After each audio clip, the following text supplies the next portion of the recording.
And we're on. Hi, And we're on. everybody.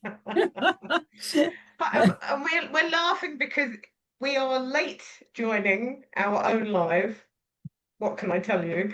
Because we were so deep in conversation, we got a little bit carried away. And it was just like, oh my goodness, we are now 7 minutes late for our own live. Let's get with the program. So if anybody was here on time and we weren't here, apologies. We are here now.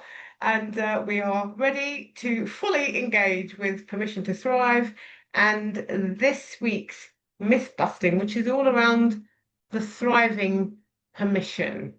Mhm. Correct? Yes, absolutely. So we are busting the thriving permission myth.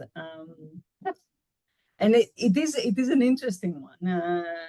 Uh, the, the title of this was "I'm allowed to want more," and it is a strange, like a phrase, I think, followed by what the would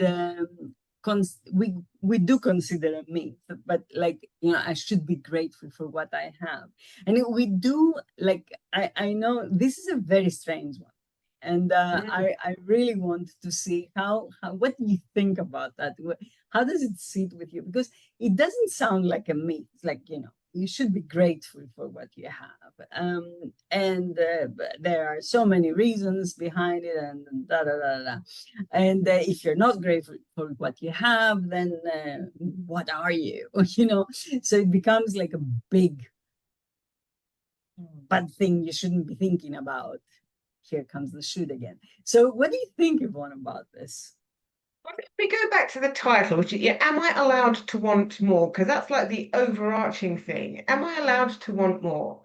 And so I think where it becomes a myth, there is not a myth I should be grateful for what I have. There is not so much a myth about expressing and feeling gratitude for what you have right now. Absolutely. The question is, if you are being grateful in the moment, then you shouldn't want more. That becomes the thing, right? And if I think about conversations I've had, that's the gap that usually appears. Like, I want this, but I know I should just be grateful for what I have, as if the two can't sit next to each other. It's either one thing or the other. I either want Yeah. more or I'm grateful, and I can't have both. And that for me is where the myth sits, is that if I'm grateful today, then I shouldn't want anything more. I should just be grateful to have what I have. And there for me is the tension. So, on a personal level, I am grateful. I woke up this morning grateful. I woke up this morning grateful because I woke up, right? That's a simple start for the day, much as anything else that's happened. Does that mean to say that I don't want more? I don't want to uh, discover more of myself? Do I not want to discover more of life? Do I not want to know more about my potential? They sit side by side.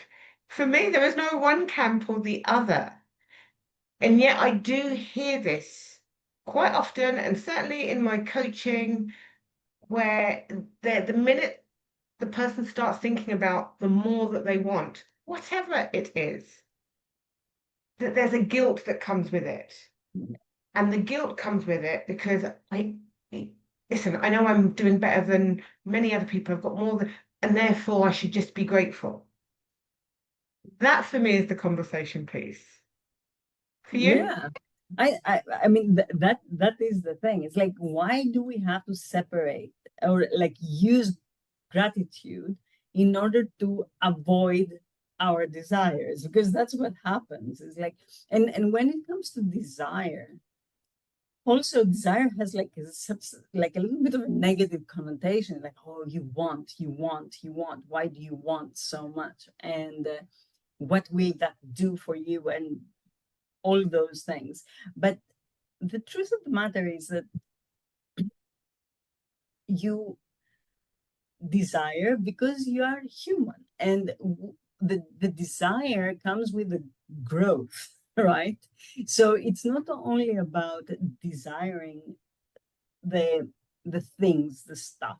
It's about desiring to learn more, to be more, to act more, to um, discover more. There are so many things, right? And there is nothing wrong with being grateful with what we have, because potentially what we have is what's going to propel us to the next step. And that's the whole point. So yet, as a phrase, it it's sort of like, yeah, it is a correct phrase maybe for all of us, as long as we don't stay with that and we use it as an excuse to not move forward, to not do more. Yeah. Yeah. And I think as you were speaking, again, it comes back to, and when you said about using it as an excuse, it's maybe to query the feeling that is making you feel like you cannot have, or you shouldn't desire, or you that they can't sit side by side. What is it?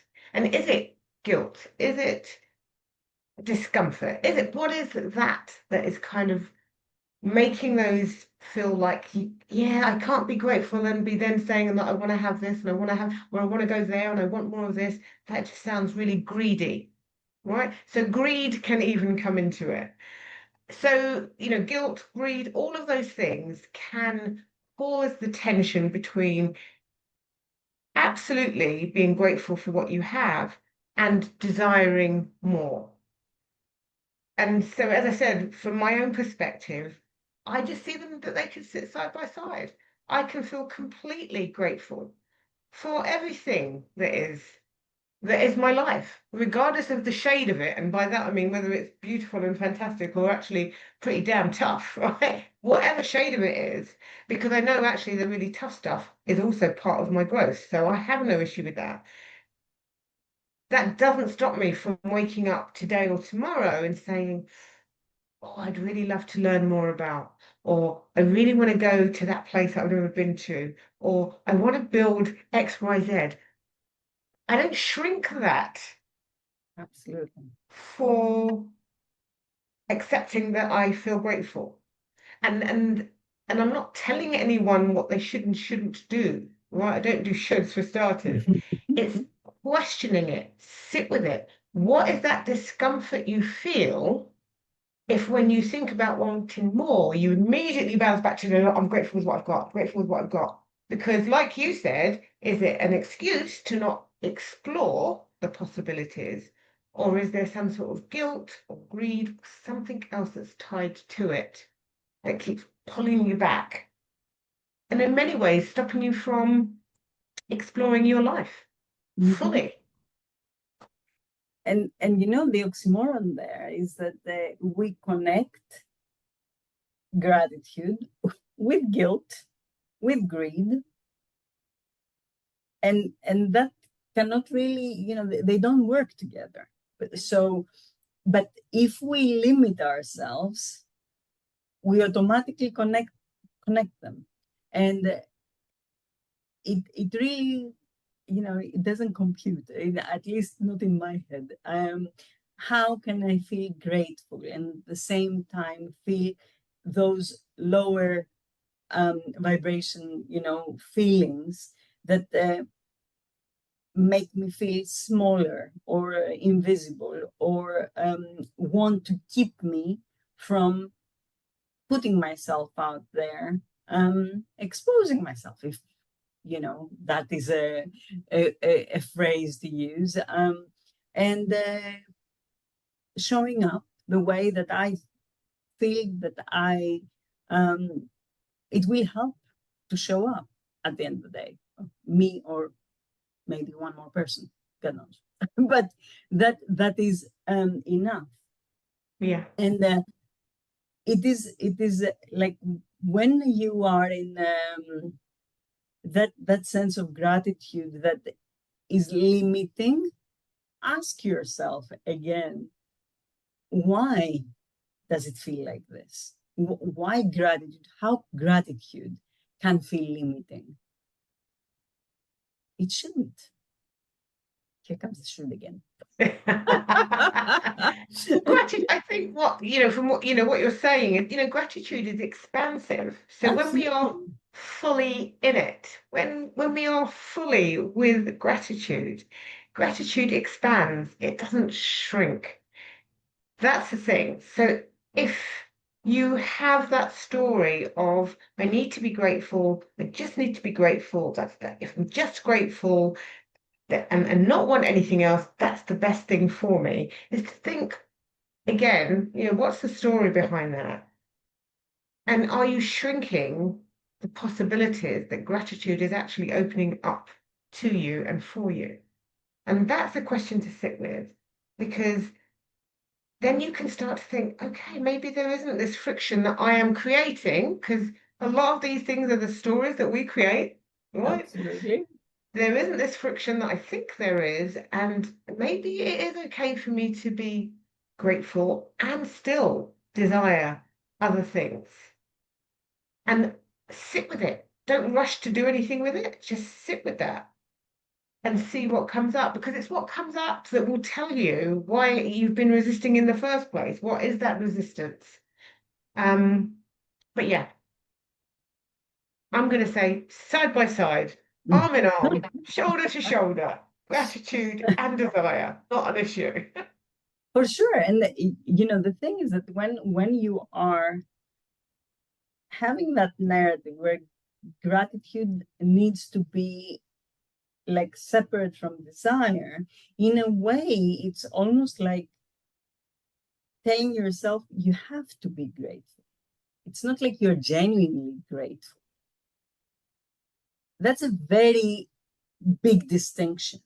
And yes, we have been hearing about gratitude forever and ever and ever. I remember, even when it came to like something little as like finishing the food in your plate, with the first thing that my grandmother used to say, because she, lived through the famine of war, they're like, oh, how many people are like, there are people that they don't have anything to eat. You need to be grateful for what you have. You need to finish this on your plate.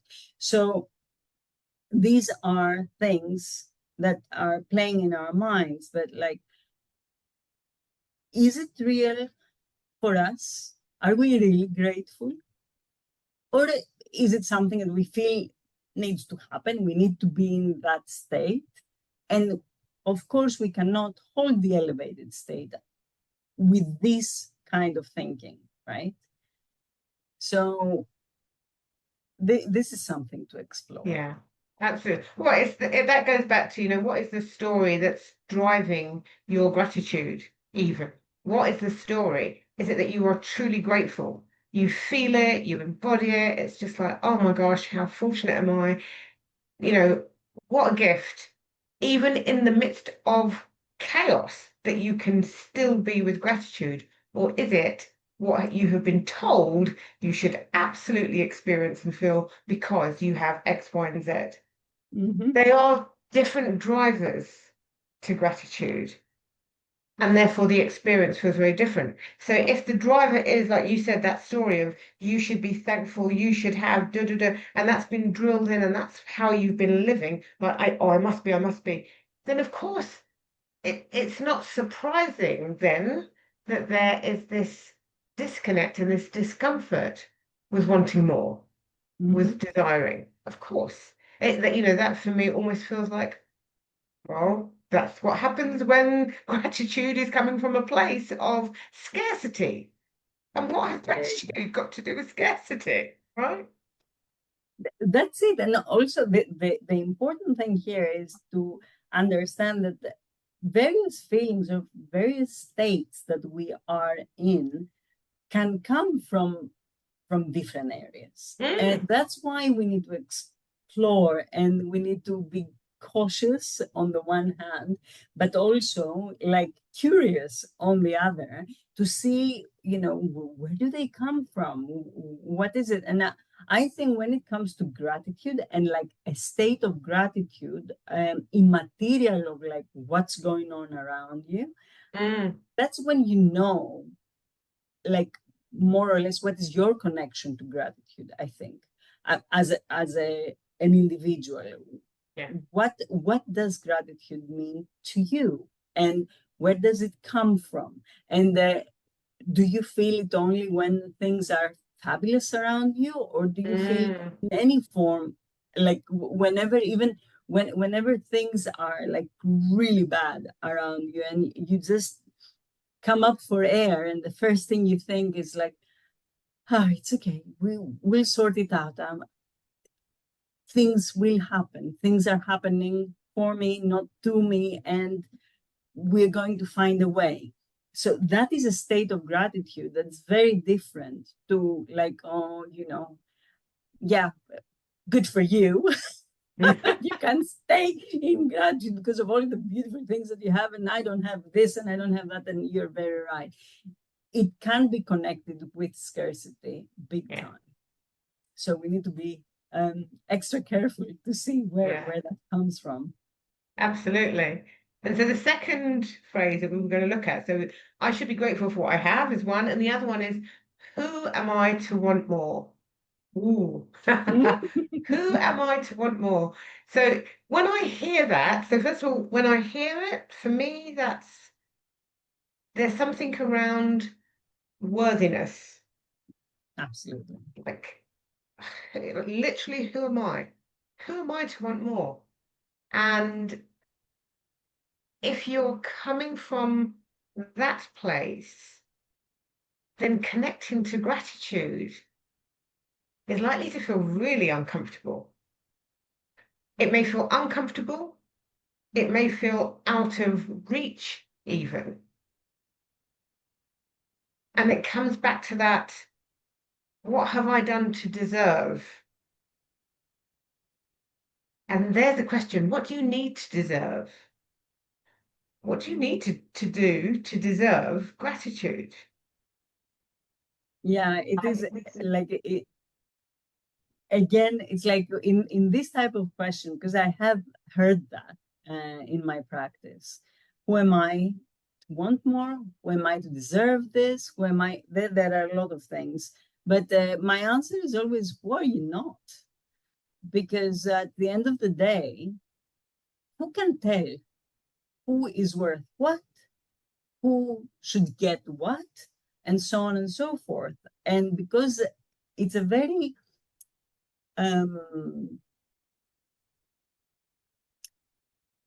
I cannot find the word now. It's like it's almost like a elusive. There you go. It's as an elusive word. It's like it's an elusive thing.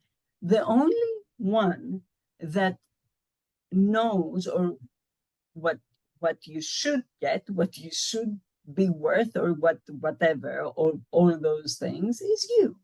So if you're asking this question, I think the next question is definitely, why not me? Why not me? Because that straight away, like sort of clears the clouds from around. Absolutely. Yeah.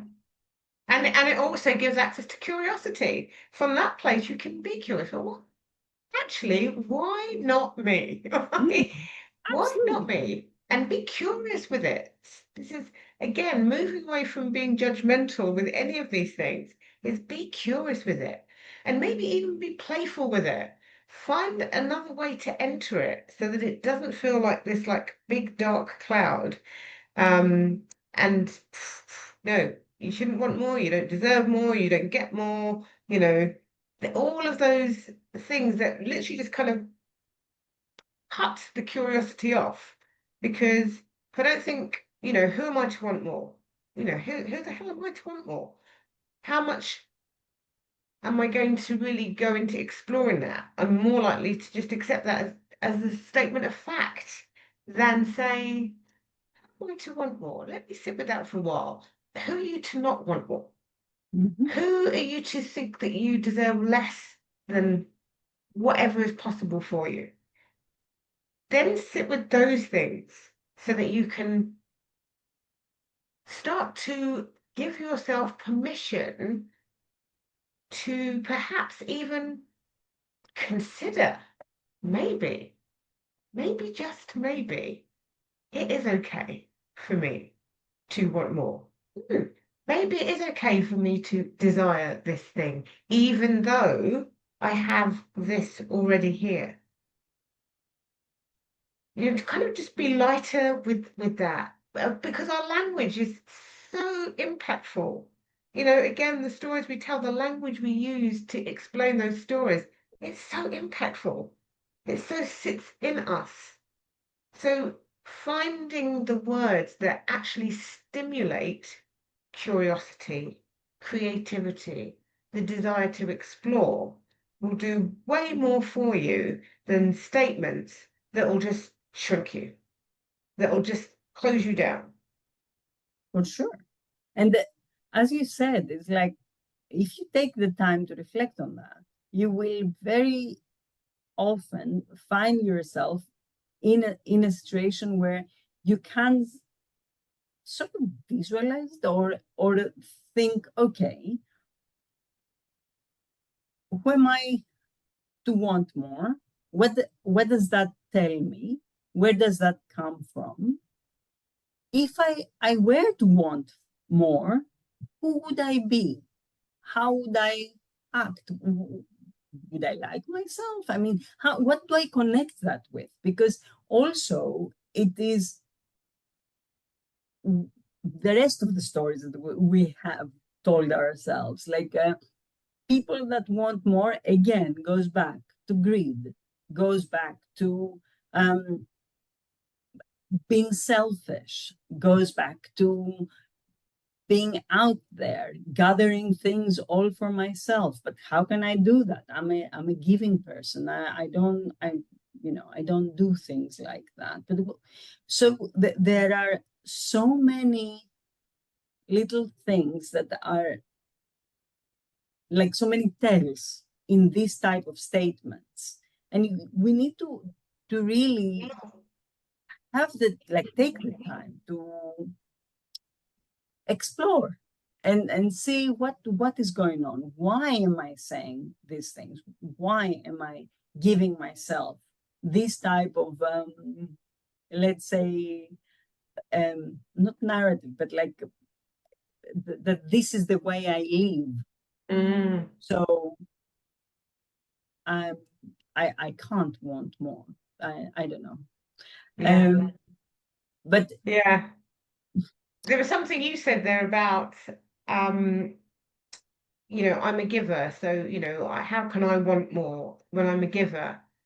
That's really interesting. Like for me, that's so interesting. yeah, As somebody who is a giver, that to feel the need to reject any sense of pleasure in receiving more, because if you're a giver and you're receiving more, guess what? You get to give more. There's this like this natural chain. Yeah, I definitely know that in my coaching career, there have been a couple of experiences where it's almost like, no, I don't want anything because, I've got enough. And that's a fair statement. If you feel that you have it, there's nothing wrong with that. But to close down the shutters on receiving is what's that block helping you to do? Because actually, if the gates are still open and more flows in, guess what? You can allow it to ripple back out. yeah, yes, Yeah. that's the thing. And you see, we are creating the barriers ourselves. We are limiting ourselves with whatever stories we tell ourselves, and it is very hard to get out of the loop. And that Mm, is the problem. Once you are in that spiral or in that, mm, you feel that, okay, this is how I have been seen all these years. Also, now I'm touching something very different there. But it is very often the case that people play small because they feel that they are not going to be accepted, because for many years that's who they were and they need to stay there so they can maintain the status quo, for example, within their life. And I know this opens like a whole lot of different conversation, but we're talking about thriving here. And Yes. when we go back to like thriving, we cannot thrive if we are like limiting ourselves. We might not play big and still thrive, because I strongly believe that thriving is a personal thing, right? Experience. And it's almost like a success. Everybody has their own idea of success. And that's why you might see somebody that you think that they are so successful, and yet they don't think that. And not only that, they are suffering. So we need to understand this and see, you know, how complex we are as Mm, creatures, as individuals. And I think that just exploring our own selves is such an amazing journey, and it should never end. And we are like going to only gain by checking more and reflecting more and moving forward and seeing what works for us and what doesn't. So that's I think something we can definitely see in this type of phrases. definitely. And I think there's something about, and you said, you know, we're human beings, we are complex. Duh. That's, we are what we are. And opening ourselves up to the possibility of being this and still being this, and knowing that that's okay. And not always thinking that, well, I'm either that or I'm that. I'm this or I'm this. I've got to be one thing or the other. I was writing about that this very week. I've been doing some writing myself about this very thing of this constant, you know, I can't be joyful and sad. I have to be one thing or the other. And actually, you can be both. I've experienced being both of those things. And all of these things help us to thrive. And we shape our thriving.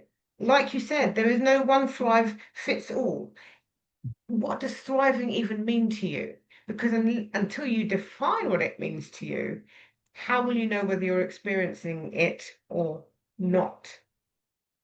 Thriving for me, a bit like flourishing, like human flourishing, is our ability to experience life fully, not suppress things, but be curious with them, and to be kind with our curiosity and not judgmental, and start to extract what feels really beautiful and then what doesn't.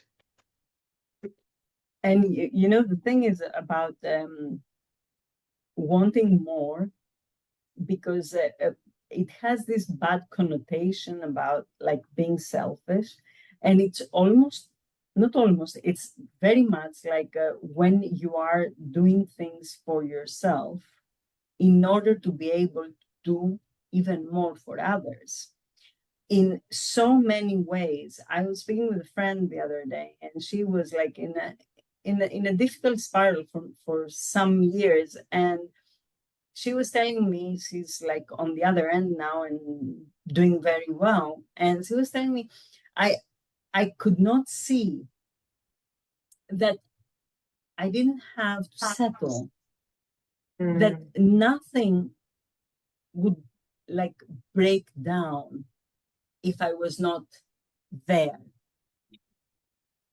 And giving herself that like window of, you know, her own, like looking after her own self, allowed for a much more pleasurable life for her and her family. And that is very big. And it's not a singularity either. absolutely. And that's the thing, you know, I talk about ripple effects, the knock-on effects. They are very rarely are they, you know, unless you are intentionally setting out to do everything from a very selfish perspective, unless that is intentional set out. Generally speaking, these things that you do the people around you benefit from too. It ripples out. And as it ripples out, it ripples out again. And actually, you know, without going too human flourishing down the road, but you know, if we truly want to see change in the world that we are in, then being able to cause these ripples, bring these ripples into being so they can ripple out, is one way we can. We may not have control over lots of other stuff. Things that we do have control over, the things that we can impact, can begin with nurturing our own flourishing and pouring that into the spaces that we are in so that others can do the same in their way. That, for me, is the power of thriving, of stepping into flourishing, into being all that we can be in the best way we can be as human beings. For sure. That may be rather simplistic, but anyway, I'm going with it. No, but I think that simple is perfect because perfect. Excellent, let's say excellent. Excellence beats perfection every time. But like the thing is that all these little things that we do, and because we are a work in progress, the beauty of it is that we can always come back. We can always reevaluate. Nobody is holding us like hostage to a certain and very strict way of thinking that that's it and nothing else is there. And that's the beauty of it. That's the wonder of like being human, of being in that growth mindset, and of like doing things that can literally, as you say, like every single thing that we do, it ripples out, and you never know how it will affect others. And so let it be, let it go out there, and with good intentions, everything is good, like this. I think. Absolutely. Absolutely. And know that you can do it. You can do it whilst embodying many different, when I say different states, like you can have the joyful and the sadness, you can have the ups and the downs, they can all be in this part of life without any single one of them having to define you. Be with it all. And so for me, I would say, give yourself permission to thrive, not someday, today. Yeah. Yeah, I think we can finish with that one. That's amazing. Absolutely, absolutely. And just following through with some Horn's words, some day is not a day of the week. So, let's pick a Yes. day of the week to do things. Absolutely. And listen, we'd love to know your thoughts, anything that comes up for you, whether the phrases resonate or you've heard other phrases, or if you totally believe that, gratitude and wanting more can sit side by side. Share with us, because this is all part of the human experience, is the sharing, is the getting different perspectives, and what are the unifying bits and what are the bits that we hold separately. That's all okay. It's all welcome to hear anyway, for sure. So with that, thank you ever so much, as always. Thank you, Yvonne. Thank you. It's always a pleasure to be here sharing Thursdays with you and everyone else that joins us. Awesome. Thank you.